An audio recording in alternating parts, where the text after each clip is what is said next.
میلاد عید میلاد پاک کیا ہے یار، اتنی دلیل ہے عید میلاد کے تعلق سے، ان اندھوں کو نظر نہیں آتی، اتنی دلیل ہے، ان کو پتہ ہی نہیں ہے کہ کیسے بیٹھنی کی گئی ہے، کیسے تجھے بے وقوف بنایا گیا ہے۔ میں نے کہا نا کہ جو بدعتی ہوتا ہے، مشرک ہوتا ہے، اس کی عقل ماری جاتی ہے۔ الحمدللہ اللہ کا لاکھ لاکھ شکر ہے کہ یہ اس صحیح تاریخ میں جو پیدائش کی تاریخ ہے، اس پیدائش کی تاریخ میں یہ وہ عید میلاد النبی مناتی نہیں، وہ تو 9 تاریخ ہے، 12 نہیں، صحیح پیدائش کی جو تاریخ ہے 9 ربیع الاول ہے۔ مناؤ، ساری زندگی صحیح تاریخ تو منائی نہیں ہے، غلط تاریخ منا رہے ہیں، ساری زندگی غلط ہی تاریخ مناتے رہو۔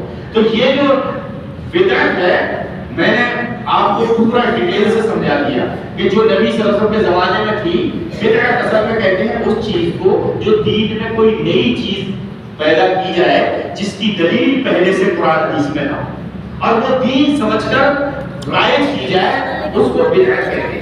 دین میں وہ نئی بات جس کو اجر و ثواب کی نیت سے جو ہے کہا جائے تو وہ بدعت کہلاتی ہے۔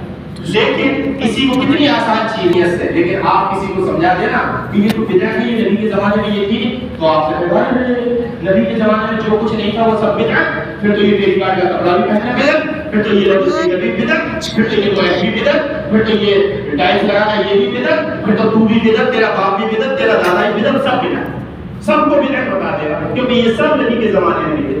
کیونکہ میں نے کہا شرک کرنے والے کی عقل ماری جاتی ہے، بدعت کرنے والے کی عقل ماری جاتی ہے، تو اس کو پتہ ہی نہیں ہوتا ہے کہ یہ ہم جو بات کہہ رہے ہیں ان میں اتنے فرق کیا ہے، حالانکہ وہ دنیا کی چیز ہے۔ دنیا بھی کوئی بھی نئی ایجاد آپ استعمال کر سکتے ہیں، اگر نہیں کریں گے تو آپ دنیا سے پیچھے رہ جائیں۔ نئی ایجاد حلال ہے تو اس کو استعمال کر سکتے ہیں، لیکن دین میں نئی ایجاد ہو ہی نہیں سکتی، کیونکہ نبی کریم صلی اللہ علیہ وسلم نے منع کر دیا، کہا کہ دین مکمل ہو گیا۔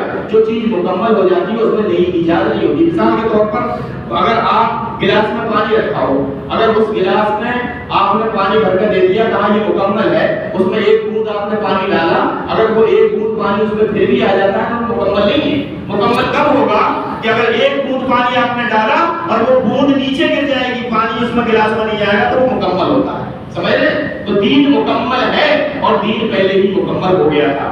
تو یہ بدعتیں جو کھڑی جاتی ہیں یہ خاص طور سے کس لیے کھڑی جاتی ہیں میں آپ کو بتاؤں، اس کی وجہ کیا ہوتی ہے۔ یہ بولے کہانی قوم جو ہے، اس قوم کو یہ لالچ دیا جاتا ہے کہ تم ایسا کام کر لو جنت مل جائے گی، اور پھر یہ قوم آج تو ہمارے یہاں بھی ایسا ہی ہو رہا ہے، پہلے ان میں ہوتا تھا جس سے میں نکل کر آیا۔ آپ جانتے ہیں اللہ کی توفیق سے میں نے شرک و بدعت سے توبہ کر کے، میں پیلی بھیت کا رہنے والا ہوں، اس سے شرک و بدعت سے توبہ کر کے الحمدللہ میں چینج ہوا تھا، توحید پرست ہوا تھا، اہل حدیث ہوا تھا سعودیہ میں تو اکاؤنٹنٹ کے ویزے پر گیا تھا، اور میں اللہ تعالیٰ نے مجھے وہاں سے مولوی بنا کے بھیج دیا ایک اکاؤنٹنٹ کو، اللہ کی توفیق ہے۔ میں داعی کے اس میں لگ گیا دعویٰ سینٹر میں داعی رہا وہاں 22 سال، تو اللہ نے توفیق دی، میں چینج ہوا۔ بعد میں جب میں لوٹ کے آیا، گاؤں والوں نے، میرے خاندان والوں نے کہا کہ بھائی ایسا ہے یار، سب گھر والے بڑے گھر کے لوگ اہل حدیث ہو گئے، تو ایسا کرو کہ بھائی میرے والد صاحب خود ان پر 5-6 گاؤں میں ان کی حکومت چلتی تھی میرے والد کی، اور وہ ان کے زمانے ان کے ٹائم پہ کوئی الیکشن میں کھڑا نہیں ہوتا تھا، پردھانی کے الیکشن میں، اور ان کا حکم یہ تھا کہ اگر کوئی رفع یدین کر کے مسجد میں نماز پڑھ لے تو مسجد اس سے دھلوائی جاتی تھی، چاہے کتنا ہی بڑا آدمی، کہتے مسجد دھو تو اس میں گھسا کیسے۔ یہ میرے والد کا حکم تھا، اللہ نے مجھے وہی اسی گاؤں میں ہدایت دی۔ خاندان والوں نے کہا کہ بھئی اب مولویوں کو بلاؤ، یا تو سب ادھر یا ادھر، یا تو سب اہل حدیث یا سب سب کو بلایا گیا۔ 3 مولوی بلایا، بعد میں کہا آج ہم سمجھ گئے ان کو کچھ آتا جاتا نہیں، آج سب اہل حدیث آدھا گاؤں میں ہوا الحمدللہ۔ جب آدمی رجوع کرتا ہے اللہ سے تو اللہ تعالیٰ اس کو ہدایت دیتا ہے، اور آدمی اگر رجوع نہیں کرتا ہے، اللہ کے دین کی کھلی مخالفت کرتا ہے، آپ دیکھ لینا اپنی زندگی میں تو اس کی ذلت کی موت ہوتی ہے، اس کی ذلت کی موت ہوتی ہے۔ جو اللہ کے دین کی مخالفت کرتا ہے اور جو اللہ سے رجوع کرتا ہے تو اس کو اللہ تعالیٰ ہدایت دیتا ہے۔ تو یہ سب جو بیچارے بھولے بھالے مسلمان ہیں، اس سے کہا جاتا ہے تم اتنا کام کر لو تمہیں جنت مل جائے گی۔ اب وہ سوچتا ہے یار یہ تو بڑا اچھا، جمعرات کو اتنا کام کر لو، مہینہ سال بھر میں ہے اور 12 ربیع الاول اتنا کر لو تو رسول اللہ صلی اللہ علیہ وسلم کی شفاعت مل جائے گی، نبی شفاعت کر دیں گے، ہم تو جنت میں چلے جائیں گے۔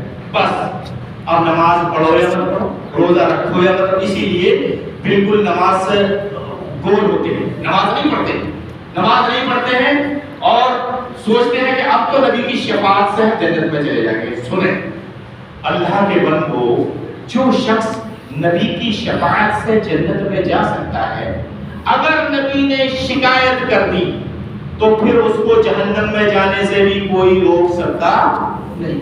ہاں کوئی نہیں روک سکتا ہے. جو نبی، جس نبی کی شفاعت سے اگر ہم جنت میں جا سکتے ہیں، اگر اس نبی نے شکایت کر دی تو پھر دنیا کی کوئی بھی طاقت ہم کو جہنم میں جانے سے روک نہیں سکتی. اور پتہ ہے شکایت قرآن کریم کے تعلق سے ہوتی ہے.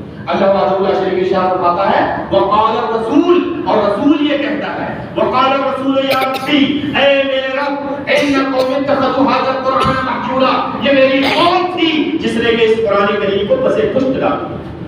یہ میری قوم تھی. یہ شکایت سب کی ہوگی.